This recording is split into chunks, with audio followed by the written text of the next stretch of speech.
Hai, Assalamualaikum warahmatullahi wabarakatuh. Selamat pagi, selamat siang, selamat sore, dan selamat malam.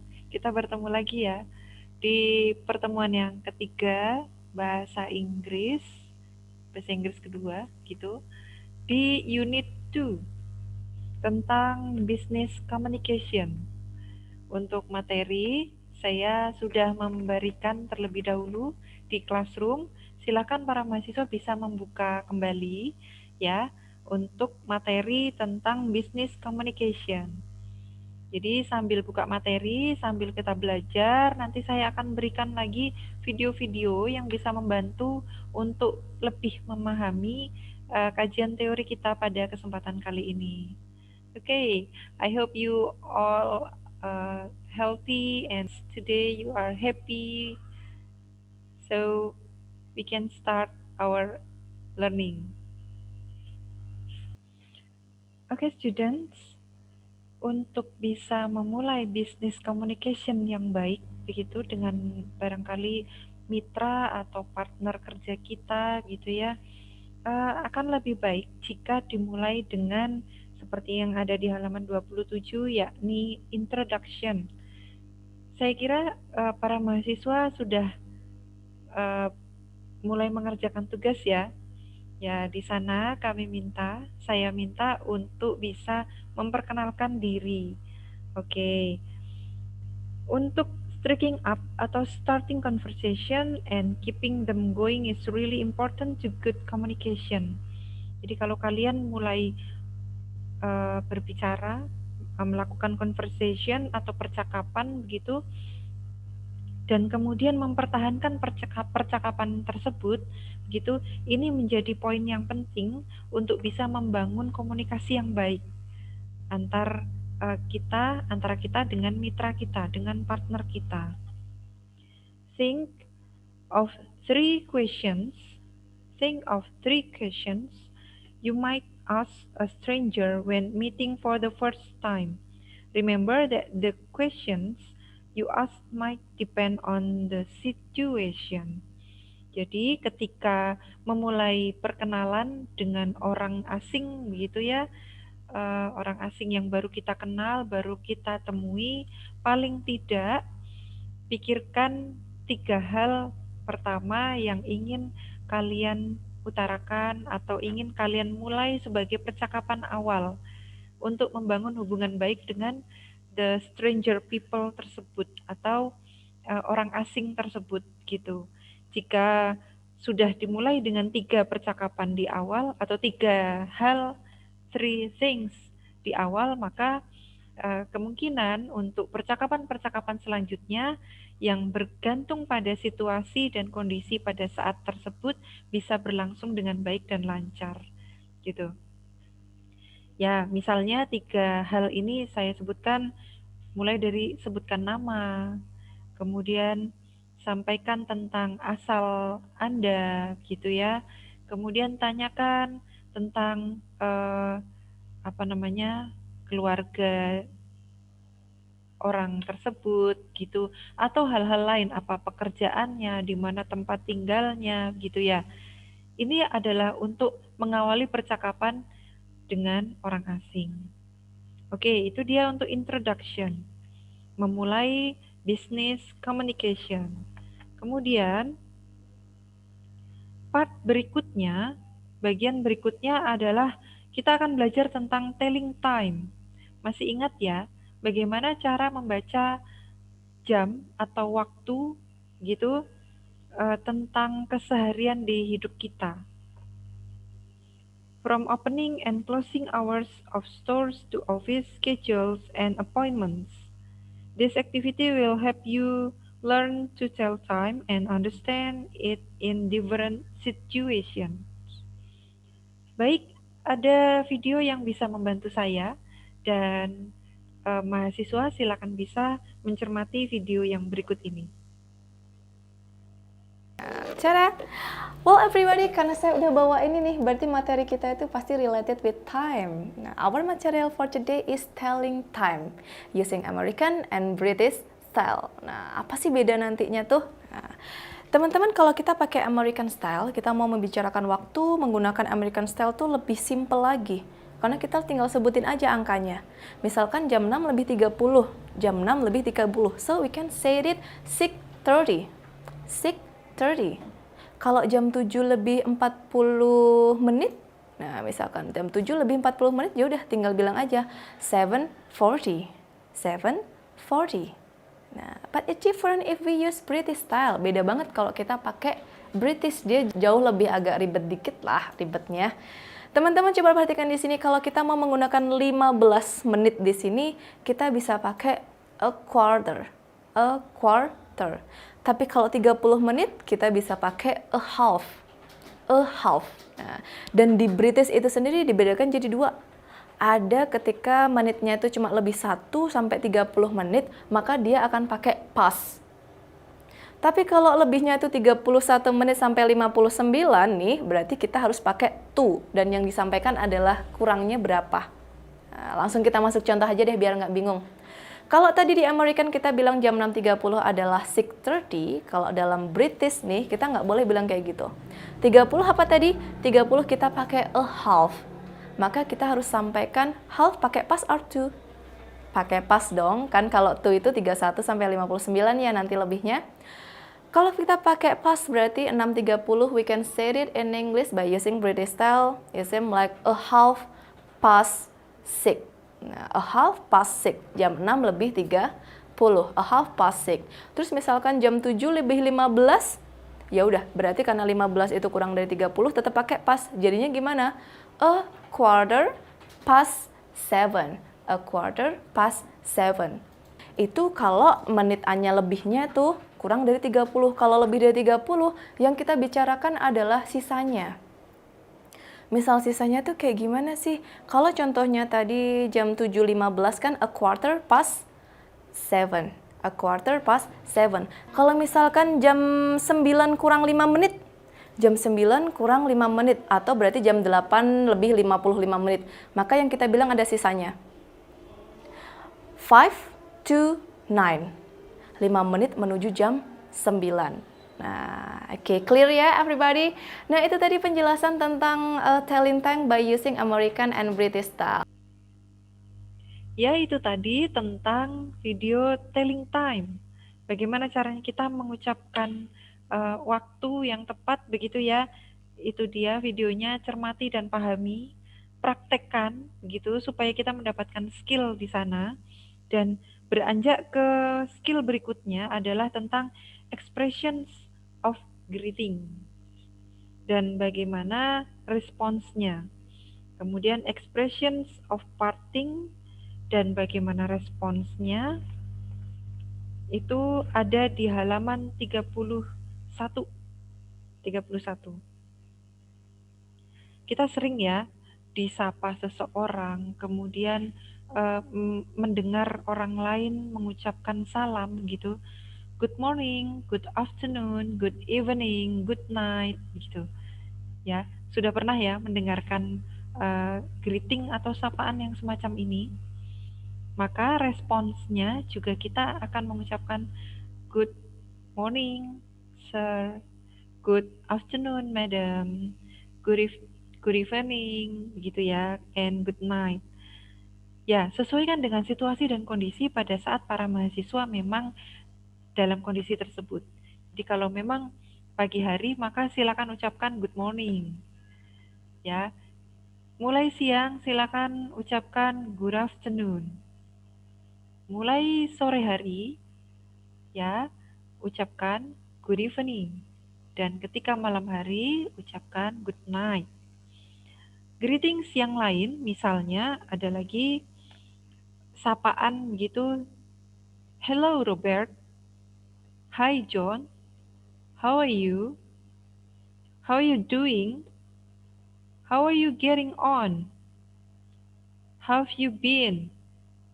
What's happening? What's new? Haven't seen you for ages. Long time no see you. Itu adalah contoh-contoh expressions of greeting dan responsnya. Hello, Hermi. Hi, John. I'm fine, thank you. Very well, thank you. Pretty well, thank you. Just fine, thank you. Not bad. Never been better. Yes, it must be close to 3 months. Ya, itu contoh-contoh untuk responsnya. Jadi silakan disesuaikan dengan pertanyaannya. Misalnya ditanyakan,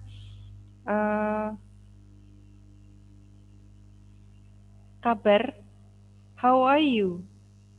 Para mahasiswa bisa menyampaikan, I'm fine, thank you. Or, I'm very well, thank you. Atau, just fine, thank you. Jadi jangan hanya terpatok dengan satu kalimat saja, silakan bisa berinovasi, bisa berkreativitas dengan kalimat-kalimat yang sudah ada di contoh ini. Kemudian ada lagi expressions of parting. Parting itu adalah ekspresi ketika kita hendak berpamitan misalnya begitu ya. Contoh di sini sekaligus responsnya ya. Sorry, I must be going now. Maaf, saya harus pergi sekarang. Responsnya, okay, maybe we can talk again. Baik, mungkin kita akan bisa berbicara lagi lain waktu gitu ya. Atau yang lain, well, I have to go now. Responsnya adalah thank you for coming. Oke, gitu ya. Dan contoh-contoh expressions of parting yang lain. Saya akan coba bacakan. I really must go now. Sorry, I must leave now. Sorry, I must be on my way. Got to go now. Please send me my regards to blah blah blah. Give my best regards to blah blah blah. Please send me my best love to blah blah blah. Remember me to your friend Hanum. Until the next time. Goodbye. See you later. See you again. So long. Take care. Maybe we could get together sometime. Talk to you later. So long. And bye. Oke, itu untuk expressions of parting. Sedangkan responsnya pun beragam dari di awal tadi sudah ada misalnya okay, maybe we can talk again. Ada juga thank you for coming. Ada see you later. Ada so long, take care. Ada see you later. Ada see you again. Ada I will. Kemudian sure I will. Kemudian ada lagi goodbye. See you again. Sounds good. Bye, take it easy. So long and bye. Jadi kalau ada yang mengucapkan goodbye, para mahasiswa bisa juga menyampaikan seperti sesuai dengan expressionsnya, responsnya adalah bye, gitu ya. See you again, maka kita juga bisa menyampaikan see you or see you again, see you later, gitu ya. Itu adalah contoh-contoh expressions of parting beserta responsnya. Nah, kita beranjak di halaman 32 itu ada receiving calls. Oke, antara resepsionis, Mr. Handarbeni Secretary, dan Mr. Arga. Ada 3 orang di sini. Ya, ini adalah bentuk percakapan. Jadi, business communication itu tidak hanya secara langsung berbicara dari orang ke orang, tapi juga bisa dengan cara berbicara di telepon. Ya, saya akan coba membacakan Receptionist said, "Hello, Baras Handicraft, can I help you?" Kemudian Mr. Handarbini's secretary menjawab, "Yes, please, I would like to speak to Mr. Arga Ardani." Resepsionis bertanya kembali, "Who's speaking, please?" Mr. Handarbini's secretary menjawab, "I am Mr. Handarbini's secretary. Please tell Mr. Arga that Mr. Handarbini will speak to him." Resepsionisnya menyampaikan, "One moment please." Ya, sekretaris dari Mr. Handarbini ini diminta untuk menunggu. Kemudian resepsionis menyampaikan kepada Mr. Arga, "Excuse me, sir, Mr. Handarbini will speak to you." Dan Mr. Arga kemudian menjawab, "I'll take it, thank you." Ya, ini ada uh, 3 sisi ya, dari 3 orang. Resepsionis menerima telepon dari sekretarisnya Mr. Handarbini yang menyampaikan bahwa Mr. Handarbini ingin berbicara langsung dengan Mr. Arga gitu. Kemudian Mr. Handarbini sekretari ini diminta untuk menunggu sebentar sementara resepsionis menyampaikan kepada Mr. Arga dan Mr. Arga bersedia untuk menerima telepon dari Mr. Handarbini. Oke, para mahasiswa bisa memahami lebih lanjut ya sambil membaca tentang receiving calls-nya Mr. Handarbini secretary and resepsionisnya Mr. Arga. Kemudian mengenai part berikutnya adalah asking for message. Bagaimana kita meminta untuk meninggalkan pesan gitu ya. Ini ada contoh juga tentang percakapan antara sekretari and Mr. Robert. Saya akan mencoba membacakan. Sekretari memulai percakapan, "Hello, Pratama Mega Group, can I help you?" Kemudian di seberang sana, Mr. Robert berkata, "I would like to speak with Mr. Handarbini." Saya ingin berbicara dengan Mr. Handarbini. Sekretarisnya menjawab kembali, "I'm so sorry, sir. He's not in the office right now." Maaf, Pak.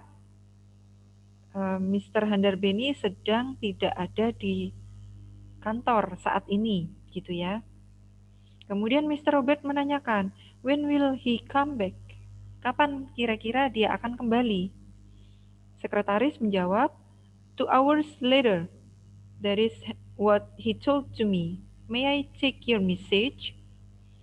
Sekretarisnya menjawab, kira-kira Mr. Handarbini ini akan kembali 2 jam lagi. Itu sesuai dengan yang disampaikan oleh Mr. Handarbini. Kemudian sang sekretaris meminta untuk Mr. Robert meninggalkan pesan. Oke, kemudian Mr. Robert menyampaikan, "Yes, please tell him that Mr. Robert is calling today. Can you give me his cell phone number?" Mr. Robert menyampaikan untuk sekretaris ini bisa menyampaikan kepada Mr. Handarbini bahwa dia tadi menelpon. Dan Mr. Robert meminta nomor telepon dari Mr. Handarbini. Jawab sekretaris, "Certainly, sir. This is cell phone number 08122666333." Tentu, Pak.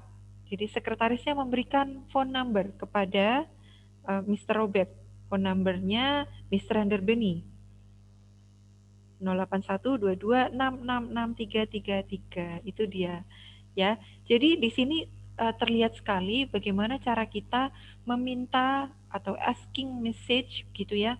Meminta meninggalkan pesan dengan tidak hanya sebenarnya satu kalimat saja yang tertera di sini.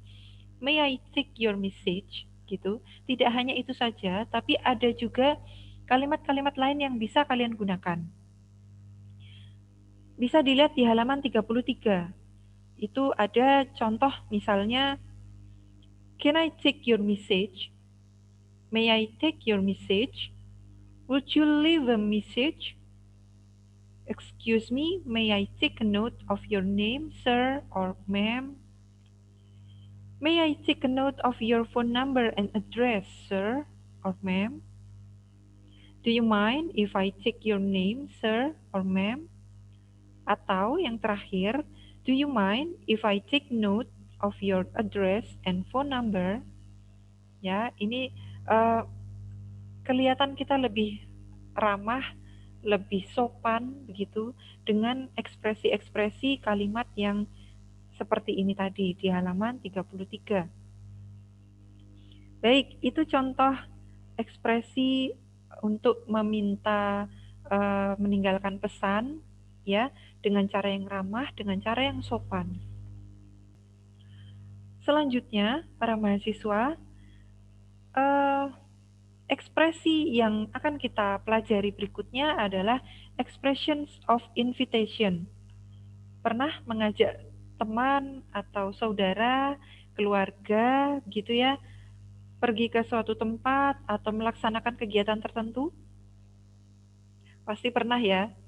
Ya, mungkin biasanya memang kalian ucapkan dalam bahasa Indonesia, tapi di sini mari kita belajar untuk bisa mengekspresikannya in English, dalam bahasa Inggris. Para mahasiswa bisa membuka di halaman 39 sambil membuka, sambil bisa dibaca gitu, tentang expressions of invitation. Oke, saya bisa contohkan di sini. Do you want to go to dinner tonight? Would you like to go to the theater tomorrow? Would you be interested in going to the party next Sunday? How do you fancy going to the restaurant for dinner? How about going to the celebration of Santi's success? Care to come over for lunch? I was just wondering if you would like to come over for a drink. We'd be delighted to have you over from the anniversary of my company. Ya, ini adalah contoh-contoh expressions of invitation. Kemudian, responsnya bisa jadi, sure, what time?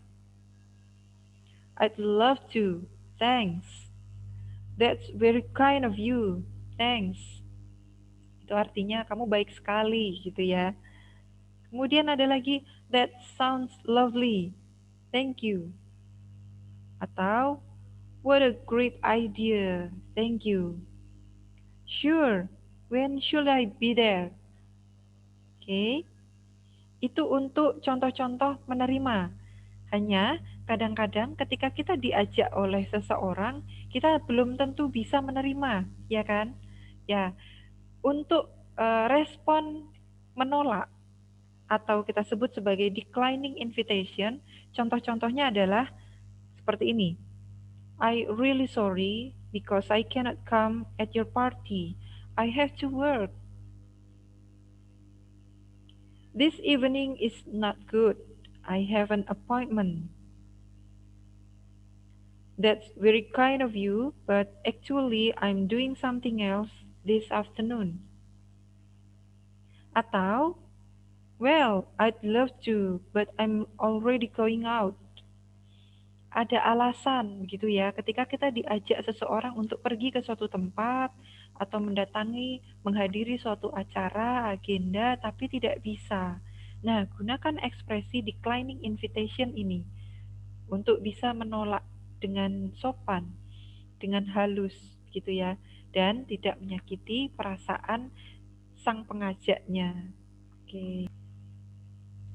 Baik, untuk yang selanjutnya kita akan berbicara tentang tenses, dua tenses sekaligus di sini, yakni simple past tense versus past continuous tense. Oke, saya akan dibantu dengan video supaya mahasiswa sekalian tidak jenuh, kemudian juga lebih bisa memahami. Begitu, mari kita saksikan videonya. Well, hello guys, I'm Diaz, and yeah, today we are going to learn about simple past. Okay, it's been simple present, present continuous, present perfect, and we are going to the simple past, the next tenses in my lesson. So today I'm going to explain you about simple past. What is simple past exactly? Okay, so I'm going to explain you. So the first is the function. Apa sih fungsi dari simple past itu sendiri? Fungsi dari simple past adalah menyatakan suatu aktivitas yang terjadi dengan jelas di waktu lampau. Nah, jadi segala macam aktivitas yang terjadi di waktu lampau. Not now, but yesterday or maybe last week or 2 days ago. Nah, jadi time signal yang bisa kita gunakan adalah pertama bisa kata yesterday, itu tadi yesterday, kemarin, last night, tadi malam, atau this morning, tadi pagi, atau bla bla bla ago, bisa 2 days ago, 5 days ago, 5 months ago, 3 years ago, intinya ago ya, di waktu lalu, yang lalu. Bisa tahun lalu, bulan lalu, atau minggu lalu. Nah, and the last, kita bisa pakai last. Nah, last ini juga lalu artinya misalkan last week, minggu lalu, atau mungkin last morning, tadi pagi. Nah, jadi seperti itu. Nah jadi bisa kita gunakan type signal seperti ini. Nah, terus untuk formnya, bentuknya, pertama untuk kalimat positif dia memakai verb to. We are going to use verb to, verb 2. Sedangkan untuk kalimat negatif atau kalimat interrogatif dia memakai verb 1. Kembali lagi ke verb awalnya yaitu verb 1. Langsung saja ke contohnya. Di sini ada subjek I, you, we, they, she, he, it. Dan ketika dia kalimat positif, contohnya di sini, saya sudah tulis beberapa kata dalam verb 2. Kata dalam bahasa Inggris ada ate, itu bentuk kedua dari makan, eat. Ada cooked, verb 2 dari masak. Terus ada swam, itu verb 2 dari berenang. Ada bought, itu verb 2 dari membeli. Jadi bisa kita rangkai kata-katanya sendiri. I ate bakso last night. Nah, jadi saya makan bakso tadi malam. Atau mungkin yesterday my mother cooked delicious food. Nah, jadi seperti itu. Jadi silakan gunakan subjek ini terus masukkan verb 2. Atau mungkin she bought new car 2 years ago. Dia membeli mobil baru 2 tahun yang lalu. She bought new cars 2 years ago. Nah, jadi seperti itu. Langsung ke kalimat negatif. Kalau kalimat negatif, ingat, negatif atau interrogatif kembali ke verb 1. Jadi kita menambahkan kata didn't atau singkatan dari did not ya, didn't. Nah, jadi setelah didn't itu masukkan verb 1. Kembali lagi ke verb 1. Kita nggak perlu lagi menggunakan verb 2 atau bingung memikirkan verb 2-nya apa ya. Seperti itu. So for the example, saya tidak membeli motor baru kemarin. Nah, jadi kalian bisa gunakan kalimat yang bentuknya memakai didn't verb 1. I didn't buy. Jangan pakai bought lagi ya. Ingat kembali ke verb 1. I didn't buy new motorcycle yesterday. Kemarin saya tidak membeli motor baru. Atau buat contoh satu lagi misalkan temanku tidak mengundangku ke pestanya tadi malam. Temanku tidak mengundangku ke pestanya tadi malam. My friend didn't invite me to his party last night. My friend didn't invite me to his party last night. Nah, jadi seperti itu ya. Bentuk negatif didn't ditambahkan verb 1. Dan yang terakhir teman-teman ada kalimat interrogatif atau kalimat tanya ketika kita bertanya. Diawali sama kata did atau didn't. Menanyakan apakah subjeknya melakukan apa. Tapi di waktu lampau. Langsung saja ke contohnya. Misalkan kita mau bertanya, apakah kamu menelponku kemarin? Maka kita bentuk kalimat seperti apa? Diawali dengan kata did. Did you call me last night?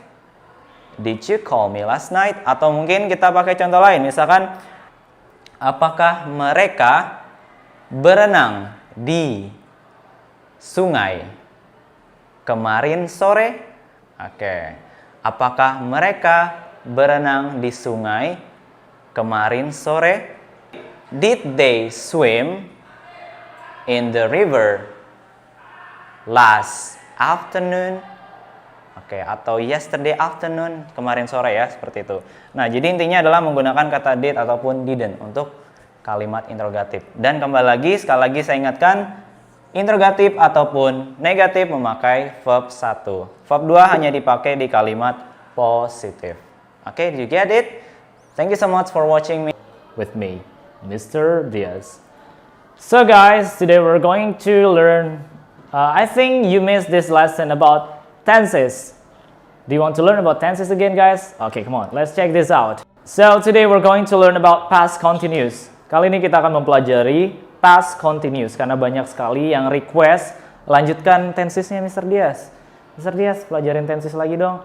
Okay, as your request guys, now we are going to learn about past continuous. Kita akan belajar past continuous. Apa sih past continuous itu? The first is the function. General function atau fungsi umum dari past continuous adalah untuk menyatakan kegiatan yang sedang berlangsung di waktu lampau.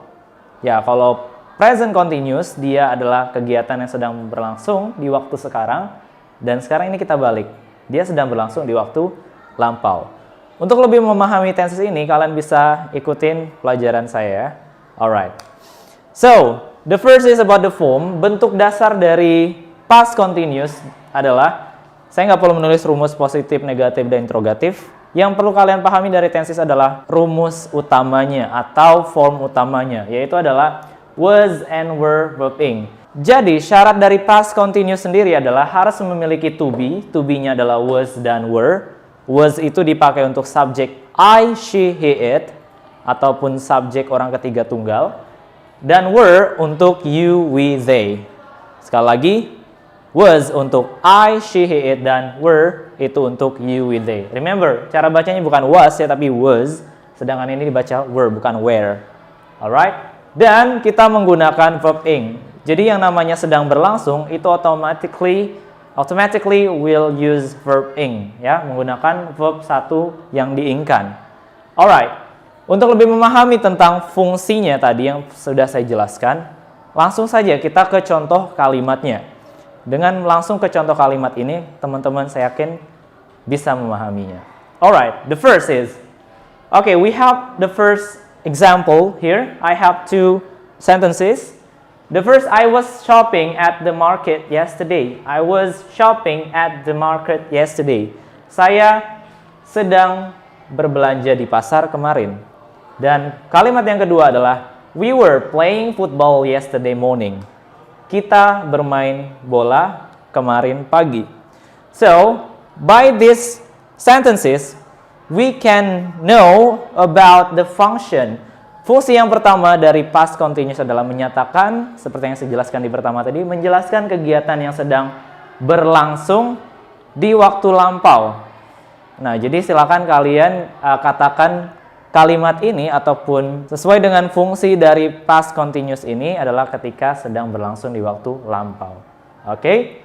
So, that's the examples, guys. Alright, now let's move to the second function. Kita masuk ke fungsi yang kedua dari past continuous by analyzing this sentence directly. I have only one sentence here. I was sleeping when my mother came. I was sleeping when my mother came. So, saya sedang tertidur ketika ibuku datang. Oke, fungsinya adalah dari sini menyatakan kegiatan yang sedang berlangsung ketika kejadian lain terjadi. Nah, ini yang kedua, menyatakan kejadian yang sedang berlangsung ketika kejadian lain terjadi. So, dalam tanda kutip kita menggunakan time signal when di sini ya. When di sini bukan artinya kapan, tapi artinya ketika. When itu biasanya diikuti sama simple past. Oke? When simple past. Jadi saya tidur ketika ibuku datang. Ataupun dibalik juga bisa. When my mother came, I was sleeping. Nah, jadi bisa seperti itu. When my mother came, ketika simple past, dia past continuous. Seperti itu. Ataupun dengan kalimat lain. When my father slept, I was playing futsal. Nah, jadi bisa kalian gunakan kalimat seperti itu. Oke, itulah fungsi yang kedua. Sekali lagi, menyatakan kejadian yang sedang berlangsung ketika kejadian lain terjadi. Jadi ada 2 kejadian, di mana ada past continuous dan simple past. pelajari simple past di video saya sebelumnya ya. Oke, if you've already understood about my explanation from the second function, let's move to the third. Kita masuk ke yang ketiga dari fungsi past continuous itu tadi. By analyzing this sentence again, I have only one sentence, by the way. He was playing guitar while I was ironing my clothes. He was playing guitar while I was ironing my clothes. Dia sedang bermain gitar. While ini bisa kita artikan selagi atau ketika juga bisa atau sambil juga bisa. He was playing guitar, dia sedang bermain gitar selagi saya, while I was ironing my clothes. Selagi saya menyetrika baju. Nah, jadi ketika teman saya ini bermain gitar, pada saat itu saya sedang menyetrika baju. Nah, fungsinya adalah juga hampir mirip seperti fungsi yang kedua tadi. Jadi ada dua kejadian berlangsung secara bersamaan. Jadi ada dua untuk menyatakan dua kejadian yang sedang berlangsung secara bersamaan. Nah, di sini tanda kutipnya adalah kita menggunakan kata while. Oke, while itu selagi. Nah, untuk menyambungkan dua aktivitas di situ. While itu biasanya berpasangan dengan past continuous juga. Jadi past continuous dan past continuous. Bisa juga digabungkan antara simple past dan past continuous, dan di tengah-tengahnya ditaruh simple past. Misalkan, while I'm going to the market, my mother came. While I'm ironing my clothes, my father washed, mencuci. Nah, jadi bisa kalian gunakan kombinasi seperti itu. Oke? Do you understand? Alright, let's move to the last function. Oke, langsung saja kita analisa kalimat tersebut. The flower was blooming. The flower was blooming. And the second, the sun was going down in the west. Jadi, yang pertama adalah bunga itu sedang mekar. Dan yang kedua, matahari sedang terbenam di barat. Nah, jadi apa fungsinya? Apa yang bisa kalian pahami dari sini? Sehingga fungsi yang keempat ini adalah menyatakan kejadian yang sedang terjadi secara bertahap. Jadi kalau sesuatu yang bertahap, itu kalian gunakan past continuous boleh. Selain boleh menggunakan present continuous juga nggak apa-apa, tapi juga bisa menggunakan past continuous. Jadi secara bertahap. The flower was blooming, karena pada saat itu, sejak lampau, bunganya sedang mekar. Dan juga, the sun was going down in the west, dan pada saat itu, secara bertahap, matahari sedang terbenam. Nah, so that's why fungsi yang keempat adalah untuk menyatakan kejadian yang sedang berlangsung secara bertahap. So, we have 4 functions here. Nah, jadi inilah 4 fungsi dari past continuous. Kalau teman-teman punya pemahaman lain atau punya fungsi lain dari past continuous, boleh kalian jelaskan juga ya sambil membantu saya. Give your comment below. Oke? Dan untuk lebih jelas lagi, so we can conclude that time signal in past continuous, keterangan waktu di past continuous bisa seperti ini. All day yesterday, bisa kalian tambahkan all day yesterday sebagai adverb of time-nya, keterangan waktunya. Yang artinya adalah sepanjang hari kemarin. Ataupun as yang artinya sewaktu. While itu selagi yang diikuti dengan past continuous, guys. Dan ada when itu ketika, yang diikuti sama simple past, dan lain-lain. Jadi kalau kalian masih ada fungsi-fungsi atau time signal lain, boleh kalian cantumkan juga di bawah untuk membantu melengkapi penjelasan video ini. Alright guys, so that's all about my explanation about past continuous. I hope you understand. Baik para mahasiswa, ya itu tadi materi yang sudah saya bagikan, yang bisa saya bagikan, ya. Semoga bisa bermanfaat untuk para mahasiswa sekalian. Kemudian tidak hanya kalian hanya mendengarkan video ini saja, tapi harapan saya para mahasiswa bisa mempraktekkan semuanya, ya, bisa mempraktekannya di rumah, bisa mempraktekannya di daily life kalian sehari-hari begitu ya, kehidupan sehari-hari, sehingga setidaknya setelah selesai di mata kuliah Bahasa Inggris 2 ini, kalian punya skill untuk bisa practice in English. Begitu. Perbanyak kosakata kalian dalam bahasa Inggris, ya. Even only one sentence, upayakan untuk bisa berbicara dalam bahasa Inggris setiap hari. Begitu? Baik, saya kira cukup sampai di sini. I think the time is enough. So, I apologize for all of my wrong words. See you on next meeting, on the next video, and wassalamualaikum warahmatullahi wabarakatuh. Selamat pagi, selamat siang, selamat sore, dan selamat malam. Salam sehat, tetap semangat. See ya. Jangan lupa subscribe dan bunyikan loncengnya ya. Tunggu video selanjutnya.